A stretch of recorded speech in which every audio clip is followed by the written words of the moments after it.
Hallelujah, hallelujah, hallelujah, hallelujah, praise ye the Lord. Hallelujah, hallelujah, hallelujah, hallelujah, praise ye the Lord. Oke, shalom adik-adik semuanya. Shalom. Wah, senang sekali ya Lauso William ya. Kita menyapa adik-adik sekolah minggu lagi, walaupun masih dalam keadaan online ya, belum bertatap muka ya. Jangan bersedih, kita harus tetap setia, tetap semangat, tetap bahagia ya, tetap tersenyum dari rumah. Kita mau angkat lagu pujian loh saya, kita mau bernyanyi. Dengar dia panggil nama saya. Nanti kalau dipanggil kita harus menjawab dengan semangat. Yes. Yuk, berdiri semuanya. Dengar dia panggil nama saya, dengar dia panggil namamu, dengar dia panggil nama saya, juga dia panggil namamu. Ku jawab ya, Ku jawab ya, ya, ya. Ku jawab ya, ya, ya. Ku jawab ya Tuhan, ku jawab ya Tuhan, ku jawab ya, ya, ya. oh kiranya. Oh giranglah, haleluya. Oh giranglah, puji Tuhan. Yesus amat cinta pada saya. Oh girang. Sekali lagi kita akan lagu pujian benar. Adik-adik sekolah minggu bisa sambil bertepuk tangan ya di rumah ya. Dengar dia panggil nama saya, dengar dia panggil namamu, dengar dia panggil nama saya, juga dia panggil namamu. Ku jawab ya, ya, ya. Lebih kuat. Ku jawab ya, ya, ya. Ku jawab ya Tuhan, ku jawab ya Tuhan, ku jawab ya, ya, ya. Oh kiranya. Oh giranglah, haleluya. Oh giranglah, puji Tuhan. Yesus amat cinta pada saya. Oh giranglah. Yuk kita sama-sama lipat tangan kita, tutup mata kita akan berdoa kepada Tuhan.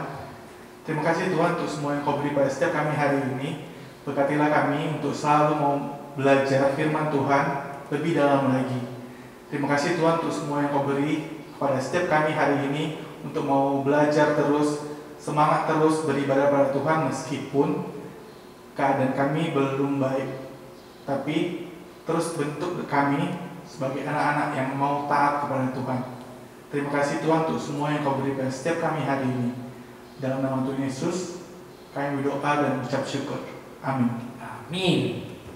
Wah, Lause, kira-kira kalau masih di rumah, Lause jawab nggak kalau misalnya mamanya manggil misalnya? Harusnya jawab loh, Ustaz. Kan sekarang nih sekolahnya online. Biasanya pasti gurunya kan nggak bisa langsung marahin ya kan. Pasti yang membimbing di rumah pasti orang tua. Mama Kira-kira papa ya, Lause? iya, ya mama papa yang kita terlihat gitu ya. Berarti kita Lause adalah anak yang taat ya. Kira-kira di sekolah minggu taat nggak ya sama mama papanya? Kita tanya ke Ustaz. Taat nggak? Wah, taat ya Lause ya.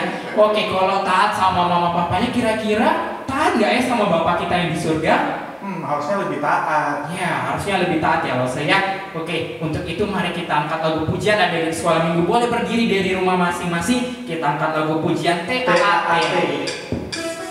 Ikutin gerakan Lause ya. Jangan tangannya.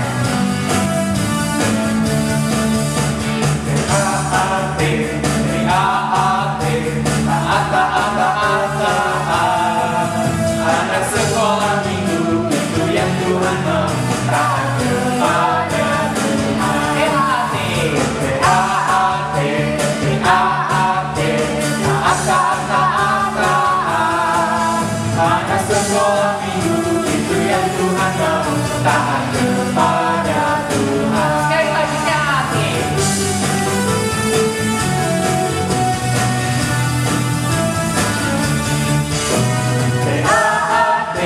TAAT, taat, taat, taat, taat.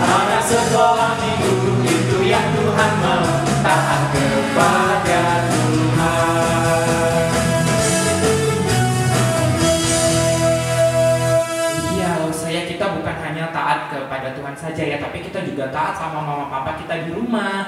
Jangan melawan ya guru-guru, walaupun sekarang kata gurunya misalnya dari laptop ya loh saya, tapi tetap kita harus menaati ya, taat. Nah, sebelum kita mendengarkan firman Tuhan, kita akan berangkat lagu pujian. Lagu pujiannya kita ini lagunya baru ya, ya kita sama-sama mau belajar ya. Kita mau mendengar cerita firman Tuhan, kita mau belajar dari firman Tuhan, kita angkat lagu pujian, ku ingin dengar cerita. Semuanya boleh ambil sikap mau mendengarkan firman Tuhan ya. Boleh itu. Kita sama-sama belajar lagu ini. Ku ingin dengar cerita tentang perbuatan Allah. Biarlah cerita itu tersimpan di hatiku sampai selama-lamanya. Sekali lagi kita mau mendengarkan firman Tuhan, kita angkat lagu pujian, ku ingin dengar cerita. Ku ingin dengar cerita tentang perbuatan Allah. Biarlah cerita itu tersimpan di hatiku sampai selama-lamanya.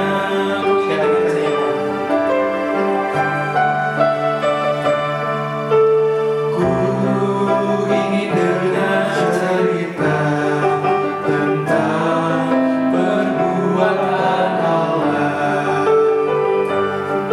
Biarlah cerita itu tersimpan di hatiku sampai selama-lamanya. Biarlah cerita itu tersimpan di hatiku sampai selama-lamanya.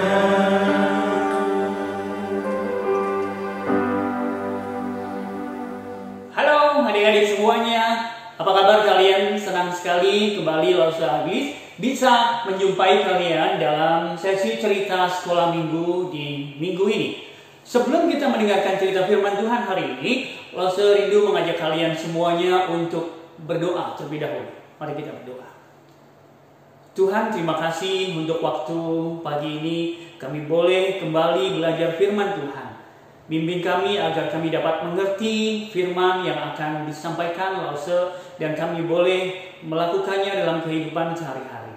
Kami menyerahkan waktu kami mendengar firman Tuhan ke dalam tangan-Mu.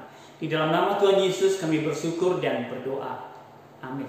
Halo semuanya, salam sehat dan salam hebat untuk kalian semuanya. Wah, ada baru ya, salam hebat dari Lause Agis bilang. Iya, karena Lause rindu kalian semuanya, anak-anak sekolah minggu GKI menjadi orang-orang yang hebat. Wah, orang yang hebat, kalian mungkin bertanya, orang yang hebat itu seperti apa ya?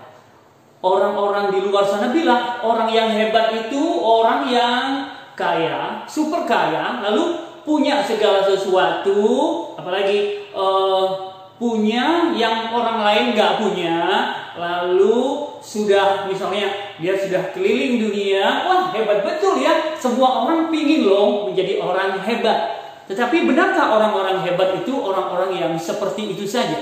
Tidak, adik-adik. Menurut Lause, orang yang hebat adalah justru orang yang bisa menguasai dirinya sendiri. Coba bayangin orang-orang yang hebat itu, yang punya segala sesuatu, sudah kemana-mana, belum tentu dia bisa menguasai dirinya dan keinginannya, ya kan? Dia ingin punya segala sesuatu dan kadang-kadang melakukan segala cara untuk memperolehnya. Itu tidak hebat karena dia tidak bisa menguasai dirinya sendiri. Nah, bagaimana dengan kalian ya? Kita sudah beberapa bulan ini berada di tengah pandemi virus corona yang entah kapan akan berakhir. Kita berharap segera ya, tetapi kita tahu bahwa kondisi ini sekarang ini kadang-kadang membuat kalian atau membuat kita merasa bertanya-tanya, Tuhan kapan ini akan selesai? Aku capek Tuhan, aku marah dengan keadaan ini, aku gak bisa kemana-mana. aku nggak bisa ngapa-ngapain, aku nggak bisa pergi berenang, nggak bisa ketemu teman-teman. Ya, aku nggak bisa belajar di sekolah seperti dulu. Aku nggak bisa pergi ke mall dengan bebas seperti dulu. Mungkin kalian menjadi marah. Tetapi orang yang hebat, nah itulah yang saya harapkan dari adik-adik semua, yaitu menjadi orang-orang yang hebat yang bisa menguasai dirinya di tengah segala keadaan yang terjadi, adik-adik semuanya. Nah, hari ini Lause akan membagikan cerita tentang 5 orang hebat. Wah, orang-orang ini hebat benar. Tetapi hebatnya tentang dalam hal apa ya? Nanti kita lihat. Kita lihat orang-orang ini hebat dalam hal apa. Oke, siap? Yuk, kita lihat.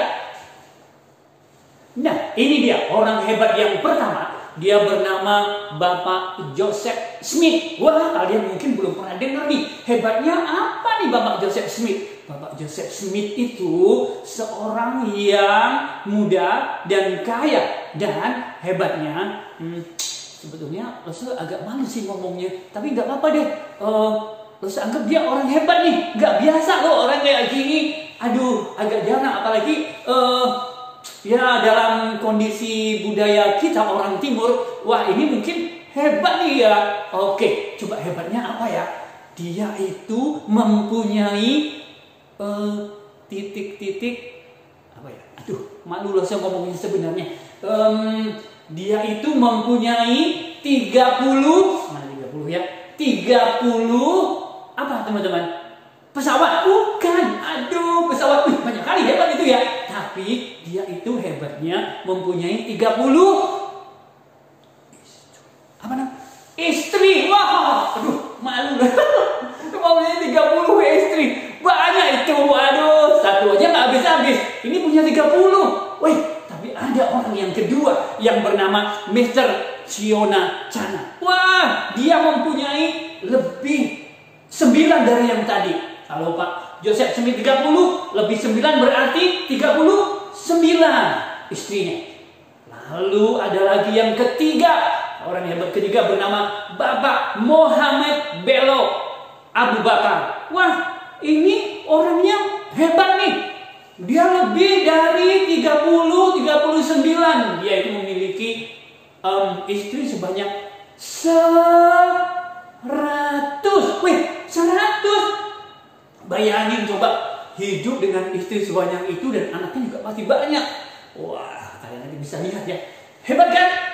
Ada 3 orang tadi. Sekarang kita yang keempat.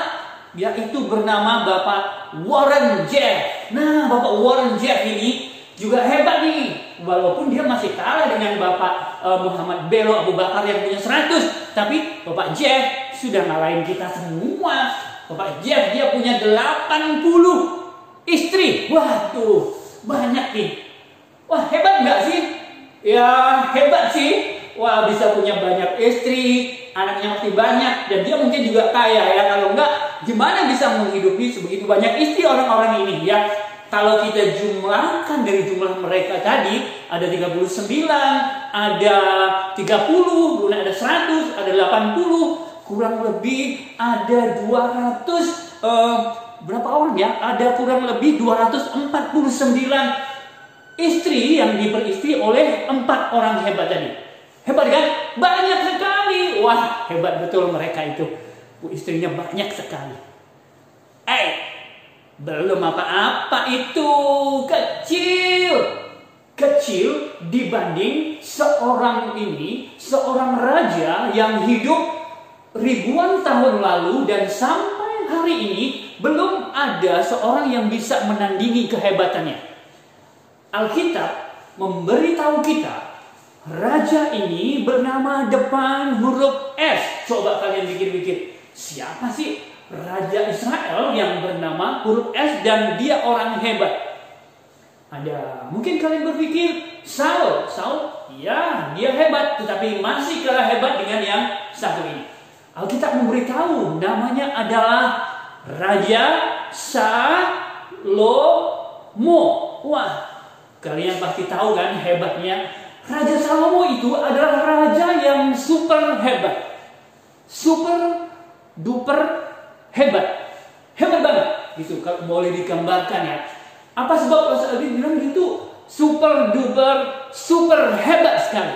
Karena dia adalah raja yang paling berhikmat dari semua raja dan semua manusia yang pernah hidup di muka bumi. Tidak ada orang lain yang lebih berhikmat daripada Salomo, dikatakan seperti itu. Salomo itu orang yang sangat berhikmat. Hikmat itu lebih dari sekedar cerdas. Kalau orang cerdas, belum tentu dia berhikmat, ya kan?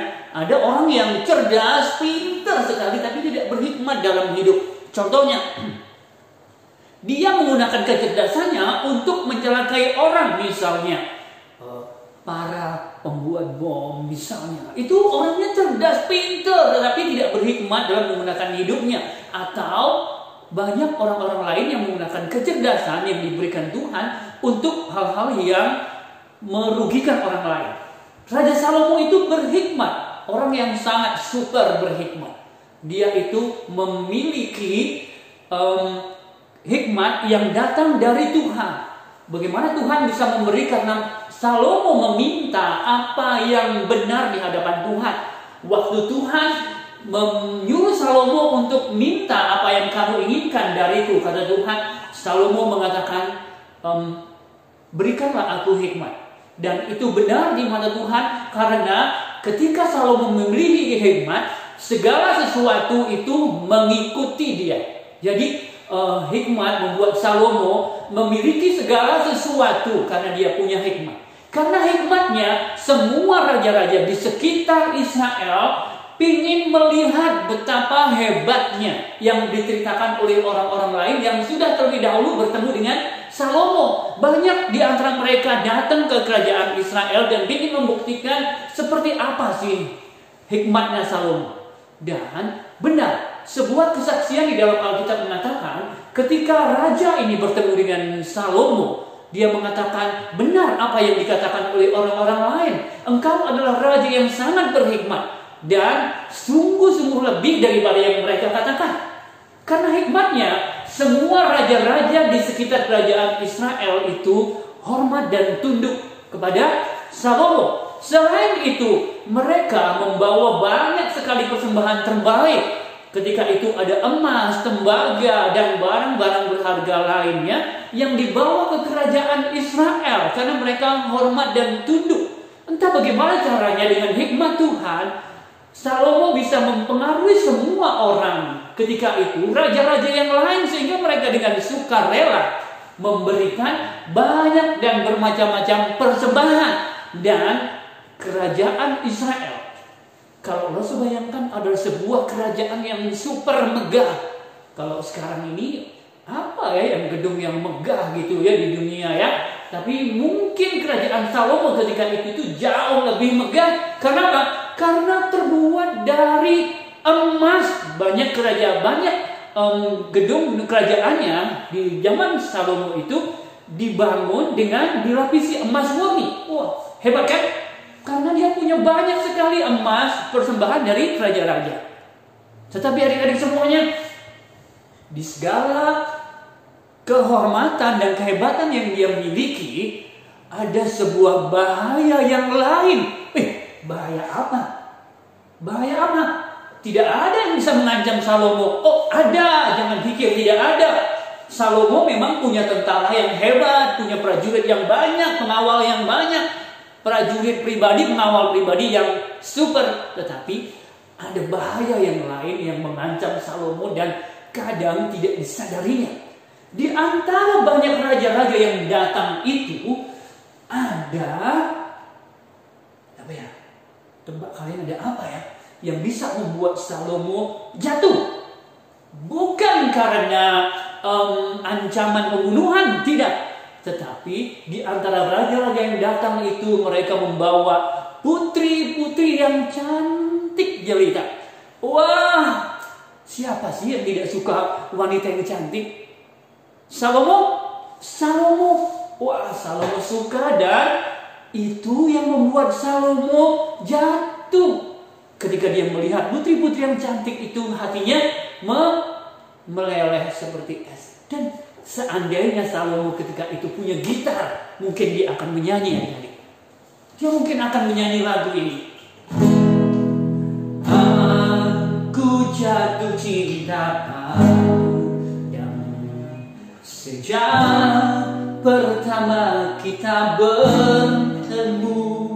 Wah, mungkin saja Salomo menulis puisi tentang kecantikan putri-putri yang datang itu. Bukan hanya satu, jumlahnya banyak. Dan semuanya itu membuat hati Salomo meleleh. Tetapi kalian mungkin bertanya, salah memang salah enggak sih kalau Salomo jatuh cinta? Enggak salah. Tetapi ada yang membuat Salomo salah dalam hal ini karena dia jatuh cinta. Mengapa Salomo dianggap salah jatuh cinta kepada wanita-wanita ini? Wanita-wanita cantik yang datang dari berbagai daerah di sekitar kerajaan Israel saat itu. Apa salahnya? Karena Salomo tidak mendengarkan Tuhan dalam hal wanita-wanita itu. Karena Tuhan sudah memperingatkan dengan tegas kepada Salomo tentang wanita-wanita yang datang itu. Tuhan tahu siapa mereka. Tuhan tahu ketika Salomo tidak tahu, karena Tuhan itu Maha tahu. Tuhan tahu mereka itu adalah wanita-wanita yang berasal dari negeri yang tidak mengenal Allah dan tidak menyembah kepada Allah. Allah yang disembah oleh Salomo. Dan itu sebabnya Tuhan tidak mau dan melarang dengan tegas. Tuhan berkata, Salomo, janganlah kamu bergaul dengan mereka, dan mereka pun jangan bergaul denganmu, karena mereka itu akan mencondongkan hatimu kepada Allah mereka. Kalian tahu arti kata mencondongkan? Mencondongkan itu begini. Seperti sekarang Lause Agis ini berdiri dengan lurus, tetapi kalau condong, Lause itu bisa condong ke kiri, ke kanan, atau ke depan. Jadi Lause tidak lurus lagi. Coba perhatikan. Mungkin bisa seperti ini, atau begini, atau condong ke depan. Itu namanya condong. Dan kalau hati seorang manusia condong kepada yang lain, Tuhan tidak mau lagi, apalagi kepada Salomo, seorang raja yang sudah dia berkati umatnya. Dia tidak mau kalau Salomo condong hatinya kepada mereka, kepada wanita-wanita itu, dan nantinya wanita-wanita itu akan mencondongkan hatinya kepada Allah-Allah mereka. Tuhan tidak mau. Karena apa? Karena Salomo adalah seorang raja. Seorang raja adalah seorang panutan bagi seluruh Israel. Bayangkan kalau Salomo sampai condong hatinya kepada Allah mereka, kemungkinan besar rakyatnya akan ikut, dan Tuhan tidak mau. Karena apa? Karena umat Israel adalah umat yang dipilihnya untuk menyembah Tuhan.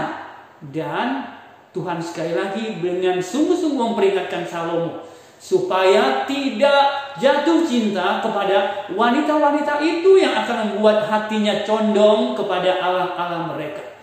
Dan kalau itu dilanggar, Tuhan tidak pernah main-main. Jadi Salomo harus berhati-hati. Dan kita lihat kelanjutannya. Apa yang terjadi ya adik-adik ya?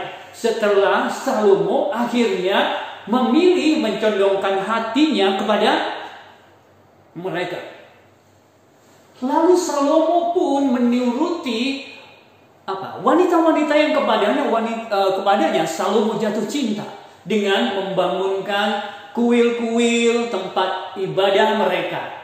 Dan itu adalah kekejian di mata Tuhan. Tetapi hati Salomo sudah luluh di hadapan wanita-wanita itu yang membuatnya jatuh cinta. Dan itu sangat tidak menyenangkan hati Tuhan. Bayangkan seperti ini adik-adik, kamu punya seorang sahabat yang dulunya begitu baik, tetapi tiba-tiba kemudian dia tidak mengindahkan kamu sama sekali, tidak mau bertemu denganmu, tidak mau menjadi temanmu, entah apa alasannya, kamu mungkin tidak tahu. Bayangkan betapa sakitnya. Waduh, itu sakit sekali. Dan Tuhan juga tidak mau hal itu terjadi, karena Allah adalah Allah yang cemburu, Allah yang tidak mau umatnya beribadah kepada orang lain, kepada Allah lain maksudnya. Ya. Nah, itu yang membuat Salomo salah di hadapan Tuhan. Adik-adik yang terkasih, kadang-kadang dalam hidup kita ini, kadang-kadang kita juga sudah bertingkah laku dan berbuat seperti Salomo, yaitu tidak mendengarkan firman Tuhan. Ya kan? Kita sudah sering melakukan hal-hal yang demikian juga, yang artinya kita mencondongkan hati kita kepada yang lain, tidak kepada Tuhan. Ada begitu banyak hal di dunia ini yang bisa mempengaruhi hati kita yang tertuju kepada Tuhan, tetapi jadi memikirkan yang lain lebih daripada Tuhan. Kalau Salomo hatinya dicondongkan kepada wanita-wanita lain, mungkin kita dicondongkan hati kita kepada kesukaan-kesukaan kita, kepada hal-hal yang membuat kita lupa kepada Tuhan. Bukankah setiap hari Minggu kadang-kadang kita untuk ibadah itu rasanya berat sekali? Ada hal yang lain yang membuat kita itu lebih memikirkan yang ini. Misalnya memikirkan game. Tadi aku lagi main game nih, lagi seru, tapi sekarang waktunya ibadah. Dan waktu kita beribadah, hati kita ada di sana, enggak di tempat di mana kita beribadah, tidak lurus, tapi condong kepada game kita. Atau kita memikirin, aduh aku tadi lagi nonton K-pop, lagi seru banget, lagi ada show, lagi ada live. Aku duduk beribadah, tetapi hatiku di sana. Waduh, Tuhan melihatnya sedih kok. Melihat sedih. Anak-anaknya beribadah tetapi hatinya tidak tertuju pada Tuhan, tetapi tertuju pada kesukaannya. Berapa sering kita berbuat seperti itu? Sering bukan? Bukankah untuk hal-hal yang lain kita juga melakukan hal yang sama? Bukankah kita ketika kita disuruh berdoa itu sulit minta ampun? Lalu ketika kita diberi renungan, kita juga nggak pernah membacanya setiap hari. Kalau ingat saja kita baca. Padahal sekolah minggu, Lausa sudah membagikan renungan harian untuk kalian baca, untuk menolong kalian untuk bertumbuh. Tapi kadang-kadang kita tidak membacanya, ya kan? Ayo, siapa yang masih membaca? Nah, kadang-kadang kita sulit kan? Nah, yang seperti itulah yang Tuhan ingin supaya kita nggak begitu lagi, tapi hati kita tertuju kepada Tuhan. Jangan condong atau miring, tetapi lurus dan hanya kepada Tuhan saja. Itu yang Tuhan mau. Nah, adik-adik yang terkasih, suatu hari ada sebuah kisah tentang Tuhan yang memberikan sebuah tugas kepada seseorang untuk memegang salibnya apapun yang terjadi.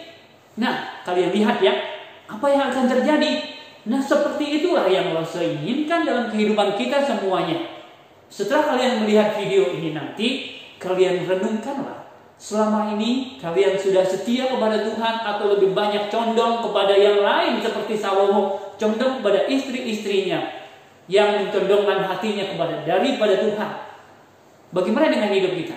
Apakah kita selama ini juga demikian, sering lebih condong kepada yang lain daripada kepada Tuhan? Setelah kalian melihat video ini, berdoa kepada Tuhan supaya Tuhan sekali lagi memberikan kalian kesempatan untuk selalu lebih mengutamakan Tuhan daripada yang lain. Selamat menyaksikan dan selamat merenungkan.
Oke, kita sudah mendengarkan firman Tuhan dari Los Angeles selesai.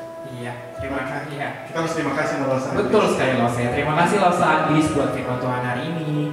Mari kita responi setiap firman Tuhan yang Tuhan sampaikan Los Angeles.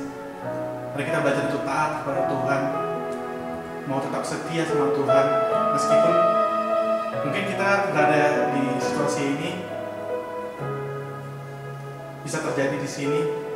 Mari kita belajar untuk tetap taat sama Tuhan, mau mendengarkan setiap apa sih yang Tuhan inginkan dari hidup kita. Mari kita nyanyikan lagu ini, tetap setia. Selidiki hatiku, apakah aku mau tetap masuk dengan Tuhan. Selidiki aku, lihat hatiku, apakah ku sungguh mengasihimu, Yesus, Kau yang Maha Tahu dan menilai hidupku, tak ada yang tersembunyi bagimu.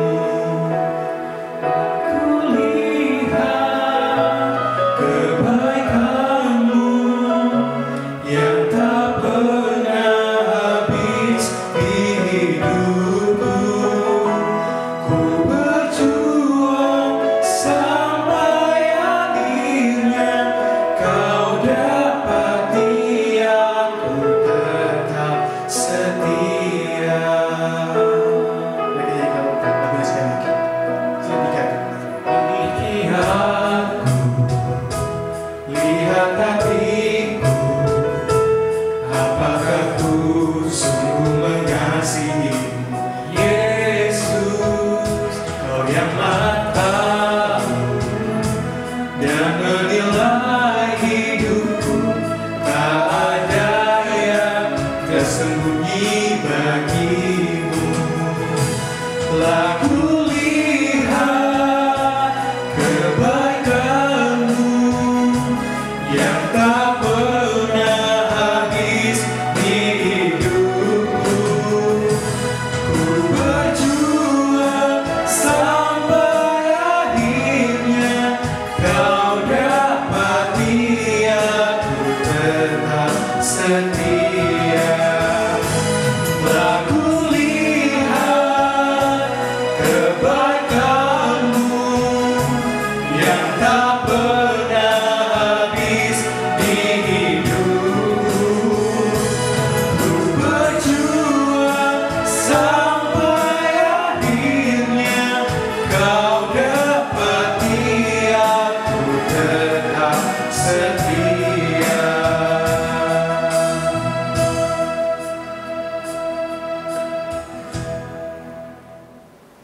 Oke, adik-adik sekolah minggu, saat ini kita akan memberikan persembahan kita. Nah, adik-adik sekolah minggu boleh memberikan persembahannya, dikumpulkan di rumah, ditaruh di amplop, atau boleh dititip ke mamanya, atau juga boleh ditransfer ke rekening gereja, atau boleh tadi dikumpulin.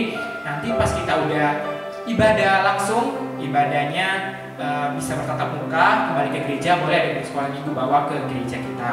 Atau boleh dititip sama orang tuanya ketika orang tuanya lewat sini ya, Los. Iya boleh, Losa, tentunya.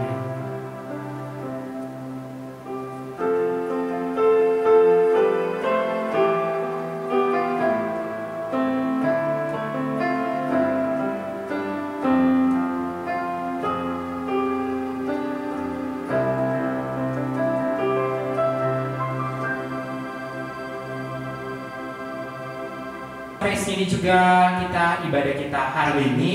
Sampai jumpa minggu depan. Tuhan Yesus memberkati. Bye-bye. Bye-bye.